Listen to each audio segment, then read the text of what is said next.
রাশিয়ার অপরিশোধিত তেল আমদানির জেরে দিন দিন ভারত যুক্তরাষ্ট্রের সম্পর্ক আরও তিক্ততায় রূপ নিচ্ছে। প্রধানমন্ত্রী নরেন্দ্র মোদীকে তেল ক্রয় বন্ধে হুমকি দিয়ে আসছেন ডোনাল্ড ট্রাম্প। তবে এবার জ্বালানি তেল প্রসঙ্গে মোদীকে 24 ঘন্টার সময় বেঁধে দেন মার্কিন প্রেসিডেন্ট। মঙ্গলবার সংবাদ মাধ্যম সিএনবিসি নিউজকে দেয়া সাক্ষাৎকারে তিনি জানান, ভারত থেকে আমদানি করা পণ্যের ওপর পাল্টা শুল্ক উল্লেখযোগ্য পরিমাণে বাড়বে। সাক্ষাৎকারে বাংলাদেশের প্রতিবেশী দেশটি ভালো বাণিজ্যিক অংশীদার নয় বলে ট্রাম্প আরও জানান, ভারত আমাদের সঙ্গে অনেক ব্যবসা করলেও তাদের সঙ্গে আমরা কোনো ব্যবসা করি না। রাশিয়া ইউক্রেনে হত্যাকাণ্ড চালানো সত্ত্বেও ভারত তাদের জ্বালানি তেল কিনে আবার তা খোলা বাজারে তা লাভে বিক্রি করছে। এই কারণেই আরোপিত 25% শুল্ক উল্লেখযোগ্য হারে বৃদ্ধির কথা জানান মার্কিন প্রেসিডেন্ট।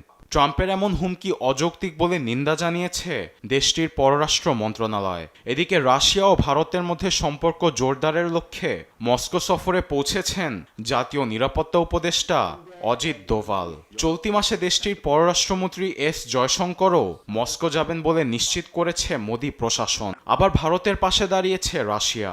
যুক্তরাষ্ট্র কর্তৃক ভারতের উপর রুশ জ্বালানি তেল ক্রয় বন্ধের বাণিজ্যিক চাপ অবৈধ বলে জানিয়েছেন ক্রেমলিনের মুখপাত্র দিমিত্রি পেসকভ।